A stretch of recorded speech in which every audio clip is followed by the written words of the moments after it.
Convidamos o contra-almirante Marcos Lourenço de Almeida, presidente da International Association for Marine Aids to Navigation and Lighthouse Authorities, IALA, a proferir sua palestra intitulada Auxílios Marinhos à Navegação e à Hidrografia.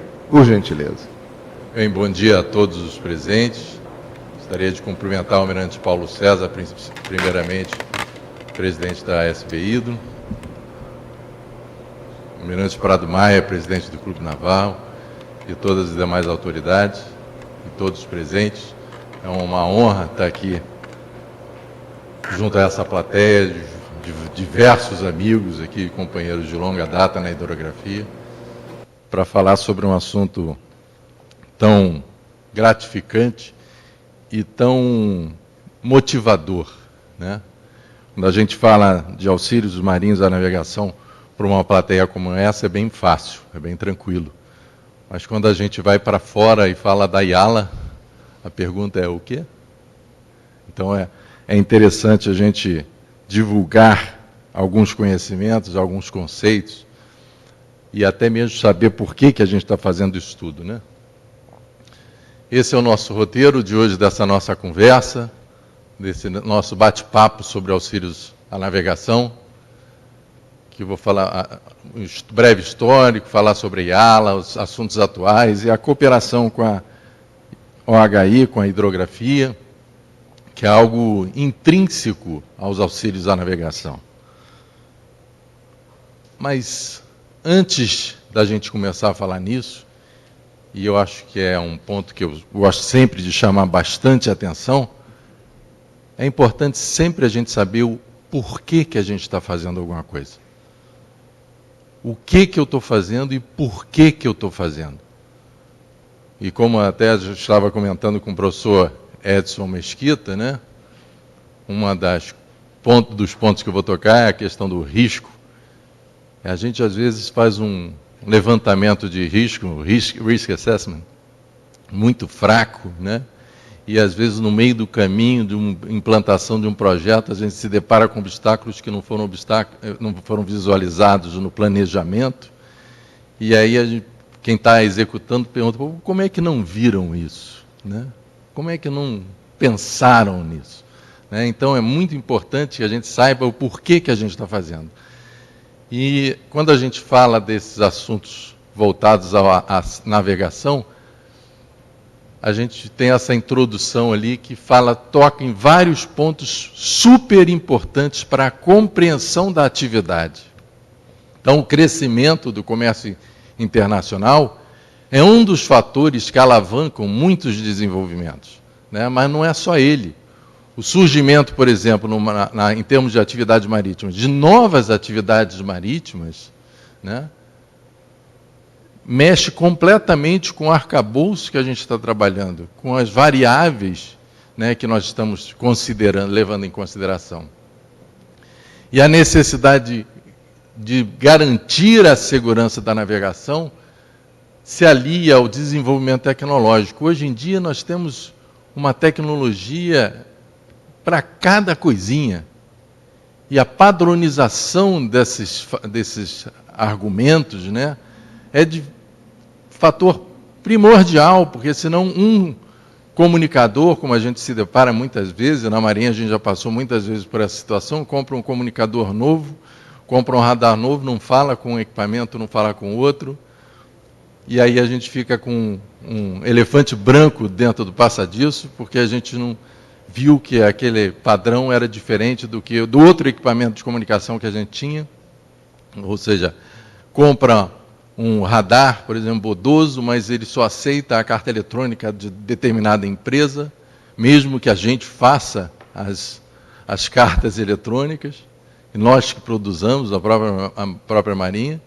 Então, tem muitas questões que precisam ser consideradas, né? E o desenvolvimento tecnológico hoje em dia, todos sabem disso, está numa velocidade abissal, né? Um troço fenomenal. Então, a gente passou um ano, as coisas já podem ter mudado completamente.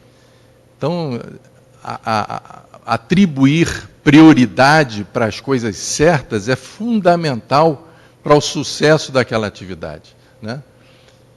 E a proteção ambiental, hoje em dia, é inerente a qualquer atividade.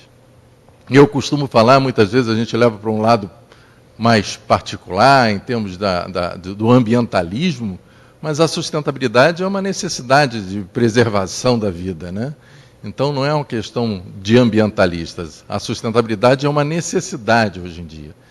E isso tudo leva a uma cooperação internacional fundamental, ou seja, a cooperação interagências, interautoridades, ela é fundamental para o sucesso das atividades, para o final da linha. Ou seja, como o professor Edson Mesquita estava falando, né, para o comandante do navio que está lá chegando, trazendo a carga, o cara que está esperando a carga chegar no porto, ou seja, o usuário final, que é o cidadão comum, é o grande afetado por tudo isso, né, pelo custo da atividade, pelo valor do seguro, pelo valor do frete, pela eficácia e eficiência da atividade marítima. Então, a gente tem sempre que saber o porquê que a gente está fazendo isso. Por que existem os auxílios, por que existe a hidrografia, para qual é a finalidade disso. Não é uma mera cumprimento de uma ciência, né? Não é só para atender aos caprichos do teólogo, lá, do cientista, do teorista, teórico ali. Não, é muito mais. É uma questão de continuação de sobrevivência da comunidade internacional. E aí, como a gente está falando de auxílios à navegação, muitos podem estar se perguntando o que é auxílio à navegação. Porque houve uma mudança de terminologia devido ao desenvolvimento tecnológico, principalmente, em que a antiga Associação Internacional de Sinalização Marítima mudou seu nome para Auxílios à Navegação, né? Associação Internacional para Auxílios à Navegação e Autoridade de Faróis, que é o nome atual da associação. E isso se deve por quê? Porque não é só o balizamento, não é só o sinal náutico. É muito mais coisas que, como a gente vai ver mais adiante, que está em jogo, né? Eu coloquei ali o conceito da Norma 17, de auxílio à navegação, e coloquei ao lado também o conceito previsto na Convenção de Kuala Lumpur, que é a da nova Organização Internacional sobre Auxílios Marinhos à Navegação.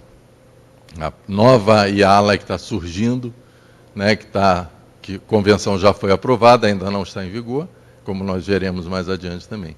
Então são vários periféricos, e aí entra uma questão interessante, né, que é ali, externos à embarcação. Porque há uma necessidade de delinear as fronteiras de atribuição de cada organização. Então a gente conversa lá na IALA e fala que o que é dentro da embarcação é da IMO, o que é fora da embarcação é da IALA, em termos de auxílios à navegação.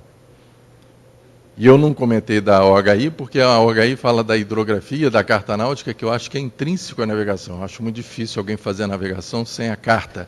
Não existe sinalização, auxílios à navegação, se não tiver o fundamento da batimetria, da carta náutica pronta. Mas, apesar disso tudo, a gente, para identificar ela para muitas pessoas, a gente tem que lembrar, inclusive colegas nossos de marinha, né? A gente tem que falar IALA, não, IALA Alfa, IALA Bravo, lembra da Escola Naval? Aí o cara, certo, lembrei, sistema de balizamento, IALA Alfa, IALA Bravo, né? E é realmente, dentro de um histórico, como apareceu realmente essa discussão e como surgiu a IALA. Foi uma diversidade de sistemas de balizamento que existiam no mundo. Quando o mundo começou a se unificar e ter umas trocas mais intensas de comércio, e aí várias necessidades foram vistas pelas diferenças de padrões de sinais que eram utilizados no século, desde o século XVII. E aí eu citei ali o Lighthouse Act de 1836 do Reino Unido, que atribuiu à Trinity House a responsabilidade sobre os faróis, e já havendo uma possibilidade de oferir algum lucro, alguma arrecadação com a utilização desses auxílios, né? E houve um esforço para a unificação desses sistemas de balizamento no mundo inteiro. E depois de várias convenções, várias conferências, né, se chegou, por intermédio da Liga das Nações, a uma convenção de 1936 que estabeleceu um novo sistema de balizamento alfa, que foi tentado ser implementado em várias partes do mundo, com sucesso em algumas partes, mas com uma demora e uma dificuldade de implementação muito grande, né? E é interessante porque qual é a relação maior na época, né, que se vislumbrava entre os auxílios à navegação, os sistemas de balizamento e as cartas náuticas? É a quantidade de sinais que constam das cartas náuticas. Então, se você alterasse um sistema de balizamento, se você alterasse um sinal ou instaurasse um outro, você tinha que mudar centenas de cartas, muitas vezes. Essa foi uma colocação feita pelo KHO à época, né, que viu que, não, a gente tem que unificar, não tem como atualizar essas cartas, o Admiralty, né, que uma quantidade tão variada de sinais, de marcas de top, então, de características. Então, nós precisamos fazer uma unificação disso, né? E dentro desse esforço foi criada a IALA, surgiu a IALA em 1957. Mas com alguns naufrágios que houveram no canal de Dover, houve, de dois principalmente, fundamentalmente do Nick, num navio, viu-se a necessidade de adiantar mais ainda, de unificar mais esses sistemas de balizamento. E o chairman da Technical Committee da IALA, na ocasião, fez um esforço tremendo para fazer essa unificação junto à INCO,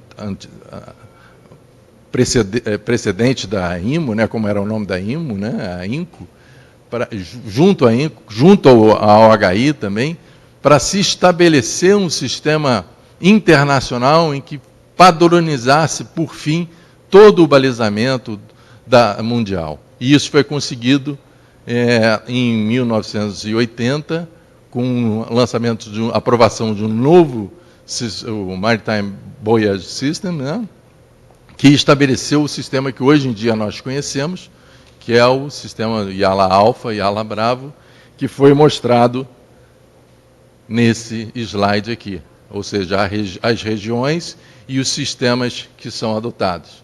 Ou seja, estando em verde o IALA Alpha e em violeta ali o IALA Bravo, né?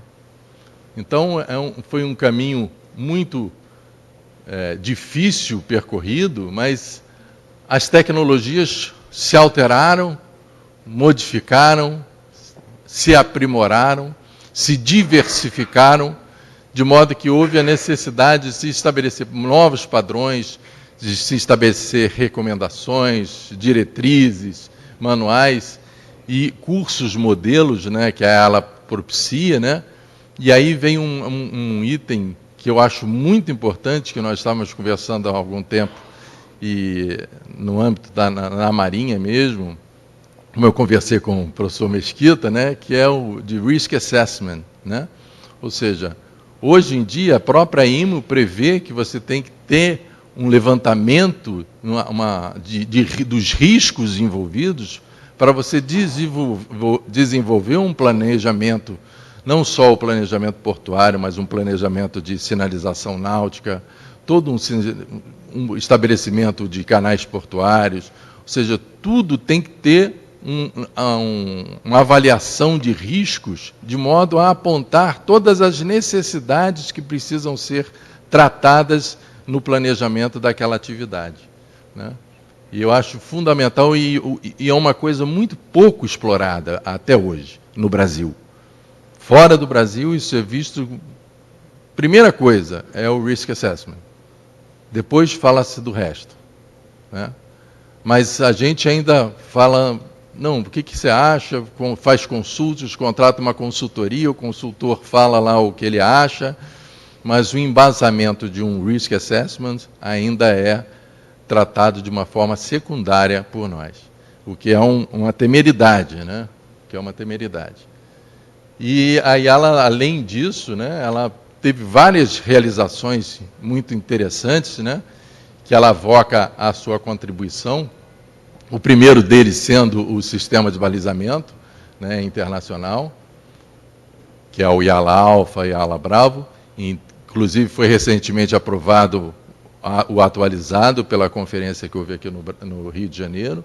Os sistemas de GPS, que em grande parte estão sendo desativados já por alguns países e sendo substituídos por outros sistemas.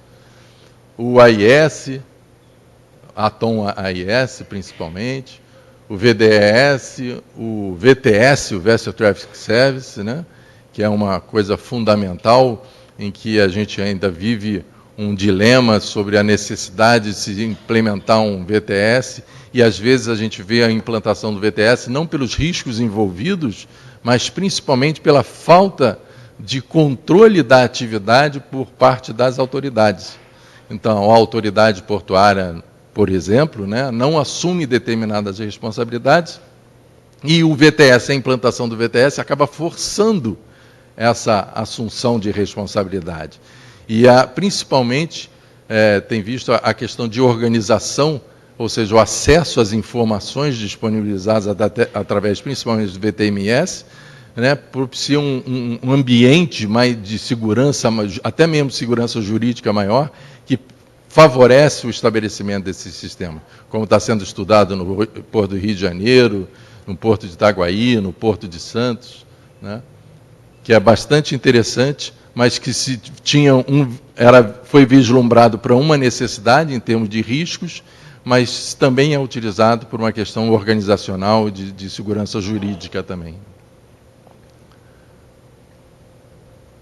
Em termos de assuntos atuais, né, nós temos vários assuntos atuais, é impressionante.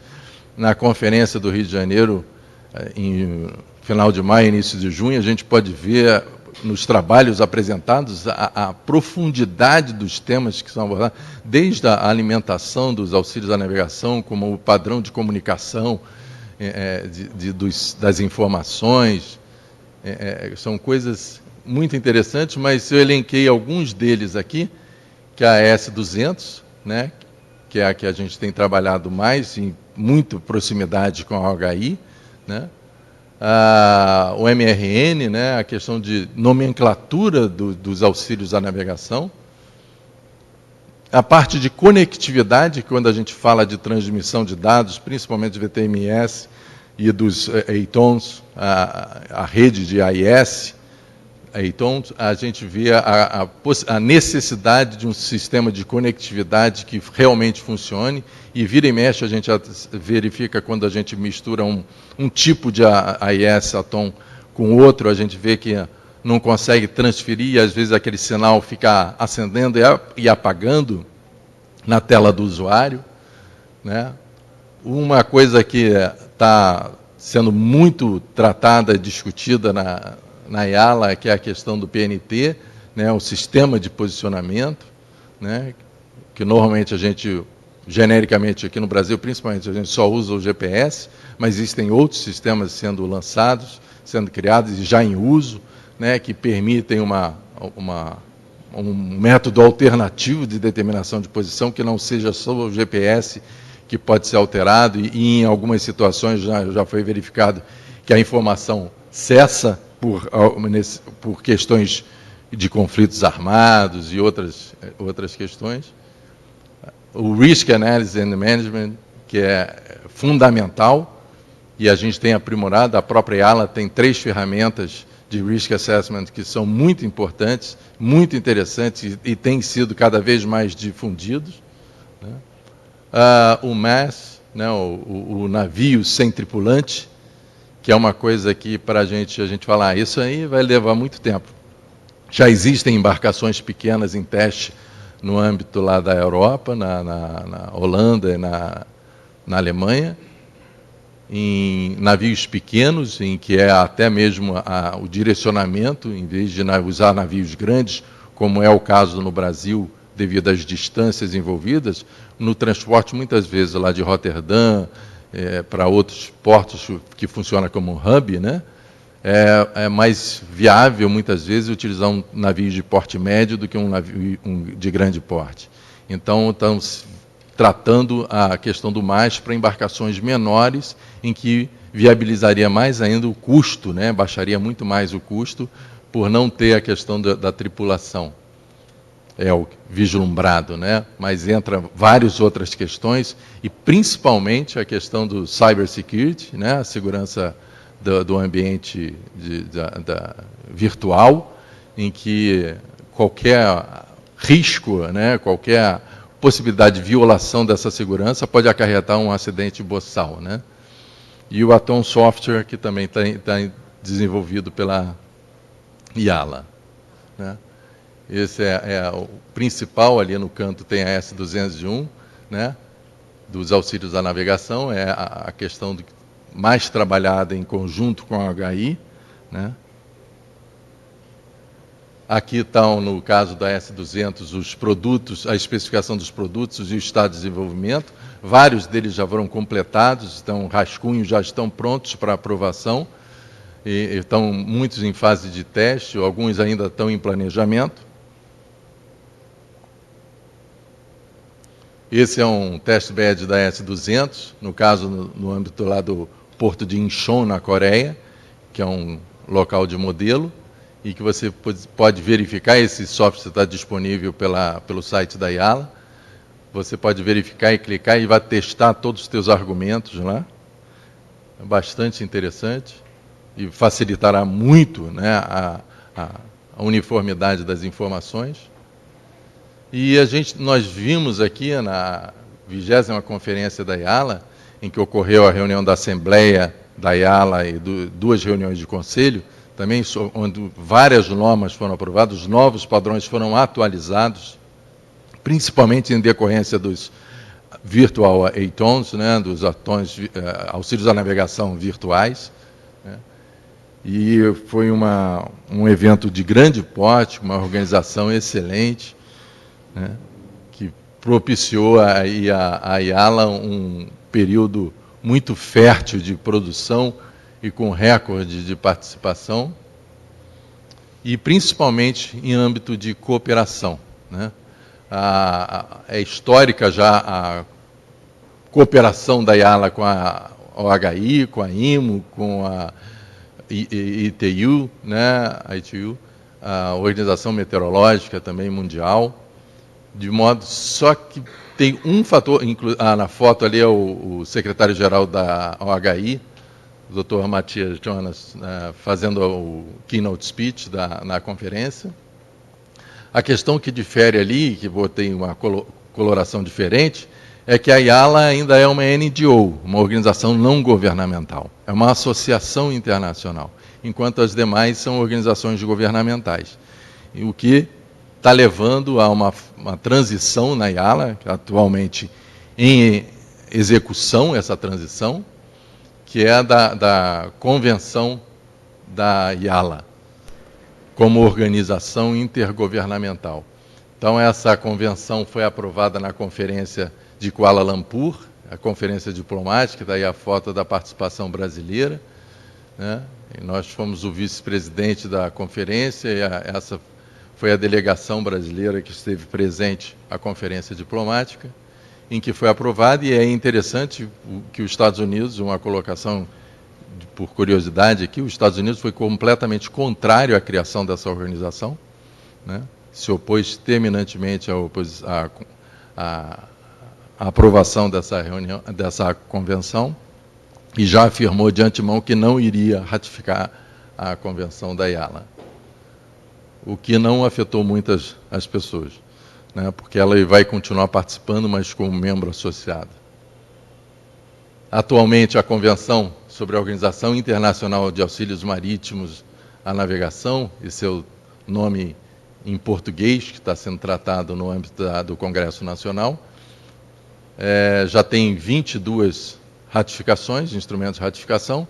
Quando chegar a 30, completar 30, 3 meses em seguida, a convenção entra em vigor, e aí nós entramos num processo de reorganizar toda a organização. Ou seja, a associação se extingue e criada a nova organização. Isso tem vários procedimentos que já estão sendo planejados para ocorrer durante essa fase de transição.